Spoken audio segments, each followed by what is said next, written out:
welcome to Social Stream. For this episode, we will be having Mr.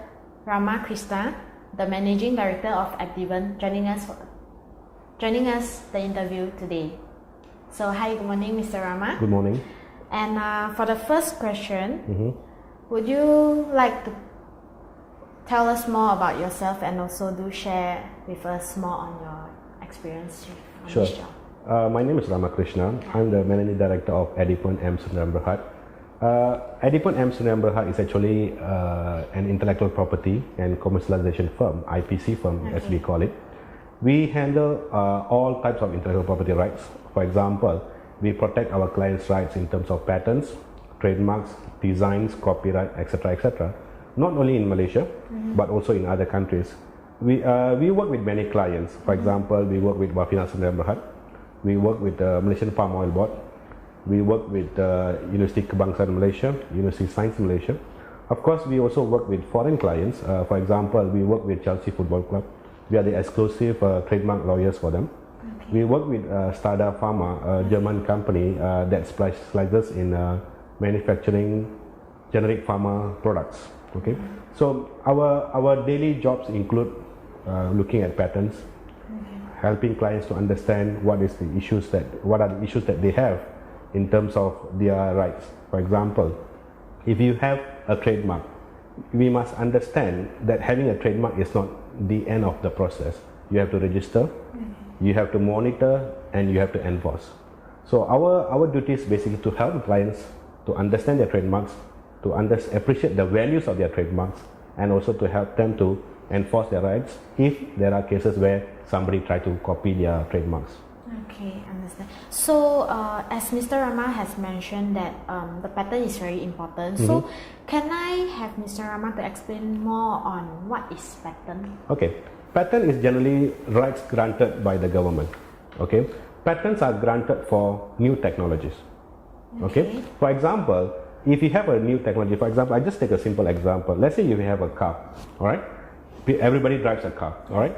Now, all the cars around the world run with 4 wheels, okay? If you have a new car that runs with 5 wheels, that is a new technology, okay? So, in order to protect the technology, you must file a patent, okay? Failing which, people can copy whatever technology that you bring in. For example, let's say the car with 5 wheels reduces the fuel consumption. So there is a benefit to it, right?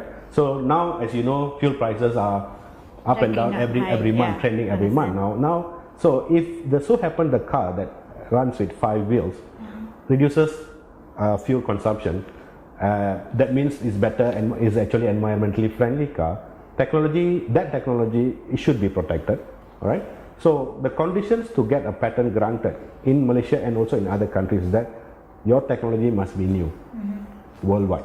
Okay, it cannot be a minor improvement. Okay, and thirdly, it must be useful industry. It's not an idea. All right. Back to the example of the car. We mentioned a car with 4 wheels previously and cars with 5 wheels now. People may argue when people can invent cars with 4 wheels, it's not a great invention to have car with 5 wheels. Any engineer working in the automobile industry can install the 5th wheel and say that I have a new technology. That may not be the case. Let's say if we can prove that by adding the 5th wheel, wherever the 5th wheel is located, reduces the fuel consumption, okay, is environmentally friendly and is safer. Technology, you have something that is not expected from an automobile engineer. And therefore, that technology can be patented. Okay? Patent rights are valid for 20 years maximum. Okay? So, if you don't file your patent and protect your technology, technically people can copy your technology. Okay. So, if whatever investment you invest to do the research and development, okay, and you bring in a new car, and the moment you don't protect it, people can start copying. I always tell my clients, you must remember that people copy successful products. People don't copy failed products. All right? Yes. Okay, so followed by the question of, is it true that patent applications can be very expensive now? Expensive or cheap is actually a very subjective issue. Okay, I must agree that patents can be relatively expensive. If you compare with other types of intellectual property rights, for example, trademarks or copyright, patents can be expensive, yeah, but it's a relative term. For example, in Malaysia, the minimum investment or minimum cost that you are talking about to get a patent granted in Malaysia is about 20,000 ringgit. And that is not at one go. You spend that money maybe in 4 or 5 years time. All right. So basically, is it like each year you have to pay? Not necessarily. Not necessarily. Each stage you have to spend some money, but that stage, each of the stages may not come every year or every month. Okay. Some may come at the very beginning stage. Some may come after 2 years, 2.5 years. Some may come at the end of 5th year. You know. So it depends. Okay. There are countries where you require translation. For example, like Malaysia, when you file a patent application in Malaysia, we can file in English. No translation to Bahasa Malaysia is required. Alright. But if you, for example, if you file the patent in Indonesia, we have to translate into Bahasa Indonesia. If you want to file in Thailand, for example, you have to translate to Thai. Similarly to China, Korea, Japan. So translation can be very expensive exercise. So that is also a cost factor. Another cost factor is that the examination mode. Certain countries, developed countries, they have a very stringent examination mode. For example, in the US or in Korea, Japan, China, Europe, UK, Australia, these are the countries what we call as established patent officers countries. Yeah, these established patent officers countries conduct examination very thoroughly. So chances are you may get a lot of citations against your patent application. So for every citation, you need to spend time to respond, to argue your case. And most of the patent agents in Malaysia and also in other countries spend or charge based on time spent. So the more you spend on the responding of the objection from the patent officers, the more the bill is going to be. So that is one thing. But people always think that, oh, patents can be expensive. I beg to differ. You know why? Because as I said earlier, patents are valid for 20 years. Your investment, example in Malaysia to get a patent, let's say is, for argument's sake, is 25,000 ringgit, yeah? But you must remember that investment is valid for the period of 20 years. So if you look at it as an investment, 25,000 for a period of 20 years, I think is worth spending. Okay? But people always see that amount at the beginning, but they don't see the benefit throughout the 20-year tenure. Okay. Right? Understand.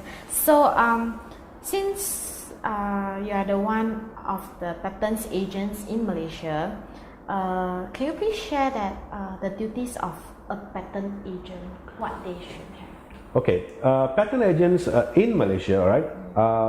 In order to become a patent agent in Malaysia, you must sit and pass what we call as patent examination in Malaysia. Okay, then you can become a registered patent agent. Okay, there's a difference between registered patent agent and practicing patent lawyer. Okay, what's the difference? Okay, a registered patent agent means someone who has sit for the exam and pass the exam. Okay, there's like something like the bar exam for lawyers here. This one for patent agent, there is a specific examination that is conducted by the Malaysian IP office. On the other hand, most people practice patents without being registered, meaning that they don't sit for the examination, but they can still advise clients on the issues, legal issues, technical issues. So there are two types of patents. But is that legally? That's legal. That's legal because when you are a registered patent agent, you can file patent application for the client. Okay, so before we come to an ending, so is there anything else Mr. Rama would like to emphasize or give out any advice to our audience out there? The most important thing that the inventors out there must understand is that whatever is not claimed is disclaimed. Meaning that if you have a wonderful invention and you don't protect the invention by way of patent, you will lose your rights. So my advice to all the audience out there, please protect your invention, get the proper advice, and be successful. Okay, thank you for your precious time, Mr. Rama. Also, for anyone to ask any question, do hashtag us on Twitter by typing Social Stream. Thank you for watching Social Stream.